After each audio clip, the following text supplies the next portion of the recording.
everyone, my name is Marcus and you're watching the Reef Nerd YouTube channel. So today I thought I'd do a bit of a tank update and vlog with particular focus on the coral and fish in my dream reef tank. So you can see how everything's growing and progressing and what's new and yeah, what challenges I've had and what successes I've had since the last time I did one of these vlogs, which is a little while ago now. I think the best place to start is with the most obvious new addition, and that is this amazing A-grade Deshi. It's probably now the showpiece coral of my entire tank. Yes, that's a yellow tang. I'd say I've never had a coral or an LPS coral of quite this quality before. So it obviously gets this position front and center of the tank. I got this from Reef Galleria. They have a few more just like it if you're interested. They're not cheap, but no coral like this would ever be cheap. But yeah, if you're looking for a centerpiece A-grade coral like this, you better get in quick. Aside from that, I've got some other new corals. I've been increasing my collection of fungia plates. So that yellow one off to the left there is pretty new, and the green one at the front is pretty new. I've had the orange one and the multicolored one at the back there for a little bit longer, but yeah, I'm just increasing my garden of them a little bit. What else is new? I've got some new SPS frags around the place. So I think that one in the middle of the screen there is new, and that little piece of scrolling sunfire cap is new. A few other little frags. Don't ask me what they're called because I'm terrible with the names on all these corals, but yeah, there's SPS frags. I'll just keep adding more and more. And yeah, I'm getting good growth on some of them as well. Like they're definitely starting to like pop up new corallites and new branches. Getting heaps of encrusting going on, as you can see with these guys and some of the ones that have been there for a bit longer. And you know, like look how much this green goblin has grown, and the blue smooth skin just next to it, and then the encrusting on this gold rush Montipora. You know, they're all doing really well. Speaking of Montipora, this cherry tree Monty is growing about triple the rate of its neighbors, and it's causing problems. As you can see there, it's growing onto the fairy lights. So I'm gonna have to address that by probably moving that fairy lights, because yeah, this guy is growing really fast.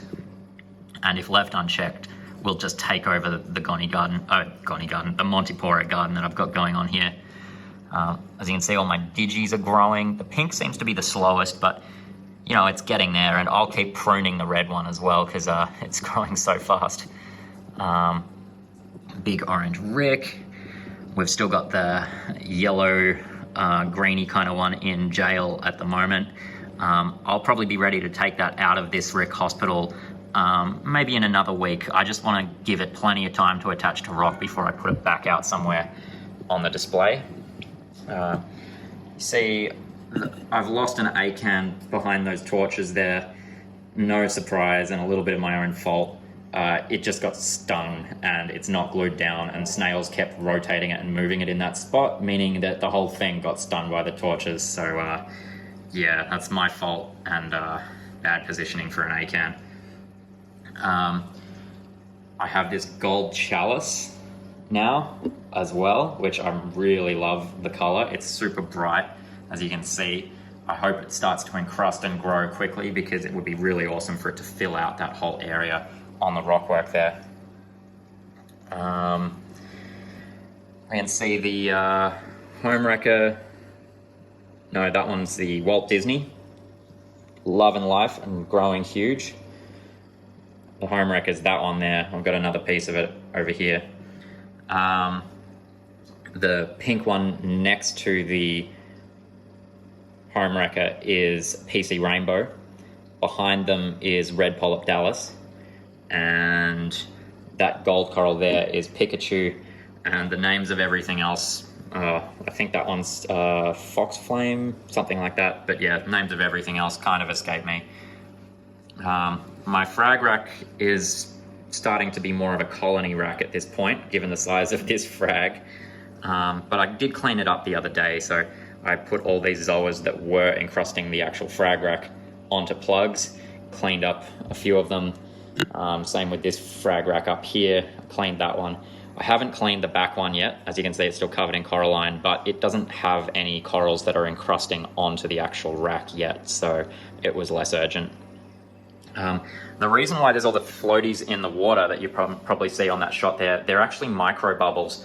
And the reason for that is, as you can see with this gyre, I've angled one of the nozzles up much higher to create much more significant surface turbulence. I did that in a bid to sort of increase my evaporation a little bit and maybe have a slightly positive pH boost. The unintended side effect is that it seems to be drawing microbubbles into the tank and a little bit, so I might need to just adjust the angle a bit. I want to find the balance between having really good surface disruption and not just filling the tank with microbubbles, which can be a little bit annoying, but I mean there's no real negative to that aside from just the visuals. What else have we got going? As you can see, I got this really nice Lobo here, and there's another one behind it. This guy got stung by the Lobo, so yeah, Lobos beware. They're a very aggressive coral, so that little bit there that's all white and bleached is because that tip of it just got too close to the Lobo, and the Lobo reaches out with its stinging tentacles, and then the whole thing died in that little section. So that's what you get for putting corals next to Lobos. Coral warfare is always a thing with my tanks. Big strawberry shortcake. Look at the polyp extension on that. Absolutely loving life. Getting new heads on my candy cane behind it. I've got more corals in the back there now. You can see there's a big Monty Cap back there on the back wall. Some just wild colonies or cuttings from colonies of SPS in on that branch. The toxic green pocky piece back there is a cutting from this piece that I took in that gap there to prevent it stinging the strawberry shortcake. So, you know. What else have we got? As you know, there's just coral everywhere, but you know, everything's growing really well. This pink frag here I'm really liking. That was new.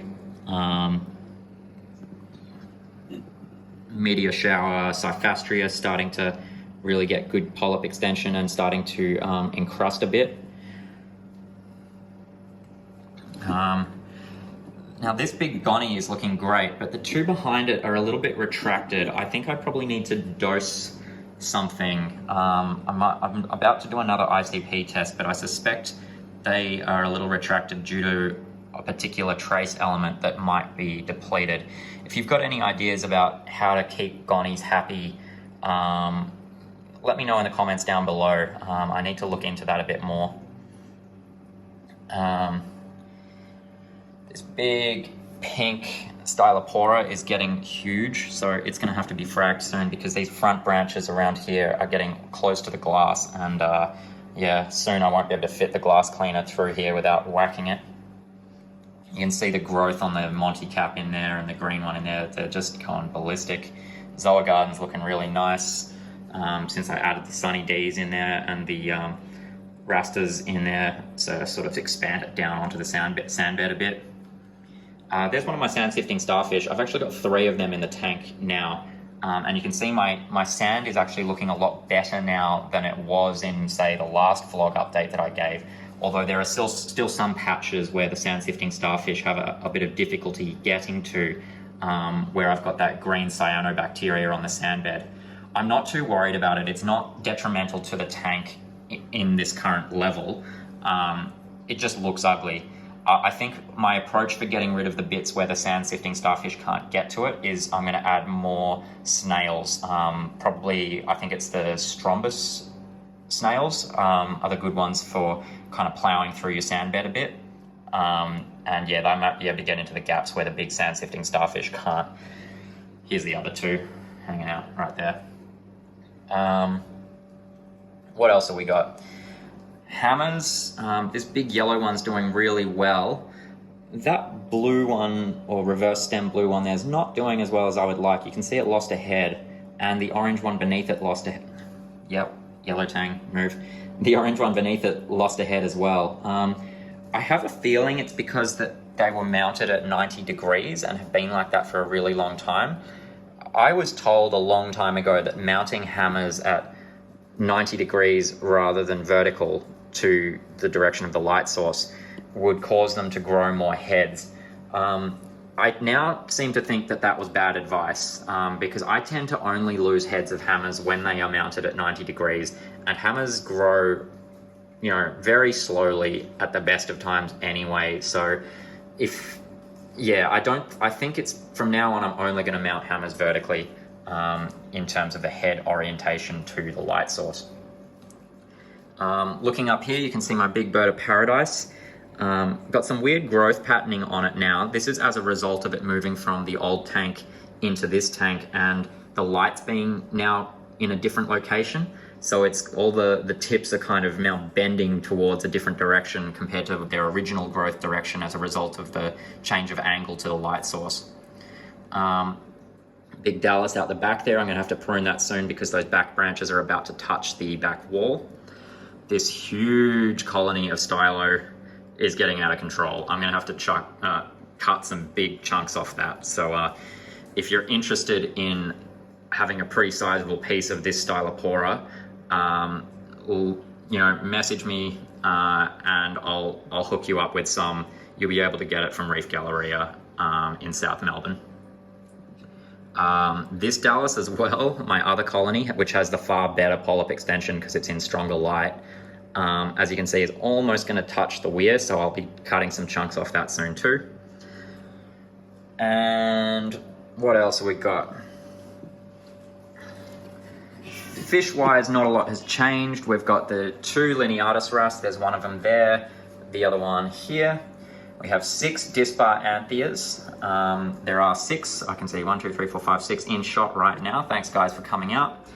1 ventralis up there and the other ventralis right here. For some reason, one of them likes to be a loner, but that's okay. Maybe he'll make friends later.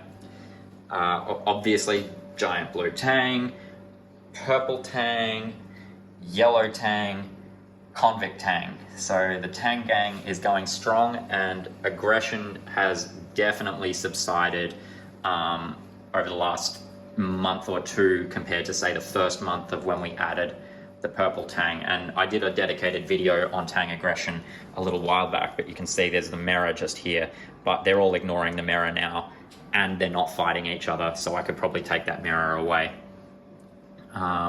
In terms of other fish in the system, we've got this nice clownfish back here. That's a photon, I believe. Yeah, photon clownfish. And we have a black and white snowflake one. You can just see him through the gap in there. And those two are pairing quite... Oh, there he is. Now he's come out. Yeah, these two, they're not hosting anything in particular. They kind of just hang out in this general area, but they are pretty well paired up, which is good to see. There's a 6-line wrasse zooming around just there. And we have a pink spot blenny. He's normally in this hole in here, but not in there right now. So, Bengai Cardinal just there. Where is the blenny? Maybe he's found a new place to hang out. I don't know. Have to go looking for him. Yeah, that's pretty much all the fish situation right now. Let's talk a little bit about some of the equipment and how that's all going. So underneath we have the awesome Hamali sump, doing fantastic. Skimmer from MaxSpect. I really like this model. It's got the turbine duo pump inside it. It's the Aqua Aero Duo is the name of this skimmer. Works really well. My algae scrubber is doing a fantastic job. You can see growing algae amazingly well. Still working with Eric on this roller mat issue. We'll get there. We've tried a couple of things, but yeah, still pulling to the right, as you can see. It still works really well. You can see how filthy the roll is, but yeah, we just need to sort that pulling issue out long term. We'll get there. I'm sure there's just probably user error, but we'll figure it out. What else have we got going on equipment wise? No real major additions or changes recently. KH Lab from the Pacific Sun Core 7 is doing really, really well, been stable, rock solid lately. This reactor here is the reagent. I'm almost out of trace element, as you can see. I'll need to get some more bottles of that. I'm still running the Reef Anabolics trace range.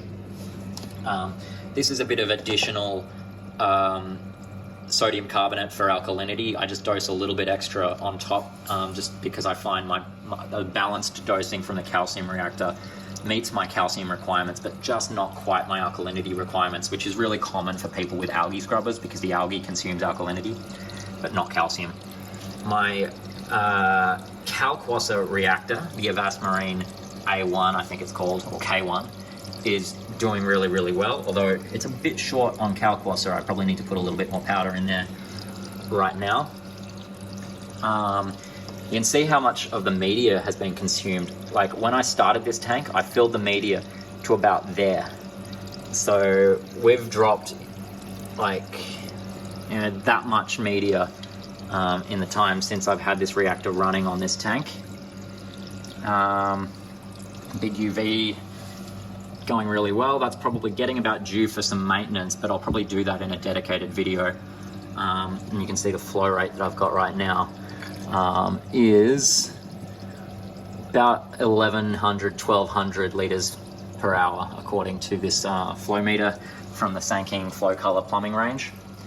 You can see my Hydros engine, wave engine, that's running all the gyres on the tank, or 4 of the gyres. So there's 1, 2, 3, 4 gyres on the wave engine. This one here and this one here are being run from their original MaxSpec controller. This one, that one's for the skimmer. And just moving one thing across, I've got my my wife pleaser Phytoplankton reactor. I'm a really big fan of it. It's working absolutely amazingly. I actually cut that today, so it was twice as green as this morning, and I harvested 50% of it and refilled half with fresh water or fresh salt water and some extra fertilizer, and I do that once a week. But in my little fridge here, you can see this is how deeply green it was this morning, because that's what I harvested, a few of these a week. What else have we got? Nemo?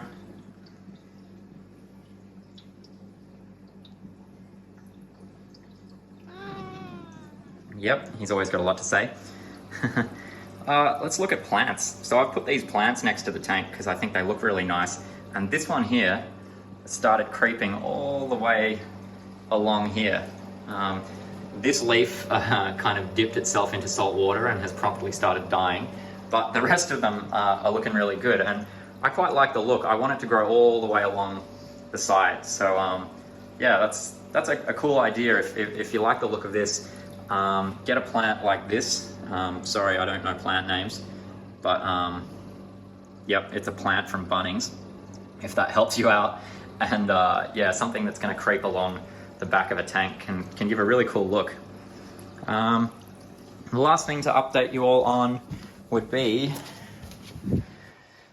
the freshwater tank, and it is a touch neglected right now. As you can see, it's very overgrown. I need to get in there and trim back some of the plants. They're taking over, but it's doing well. Like the water quality is obviously fine. The plants, none of the plants are dying or looking sick. They're all growing really quickly, which is a good sign. All the shrimp are in there that you probably can't see many of them right now because they usually hide unless I put some food in there. But yeah, freshwater tank's doing well too.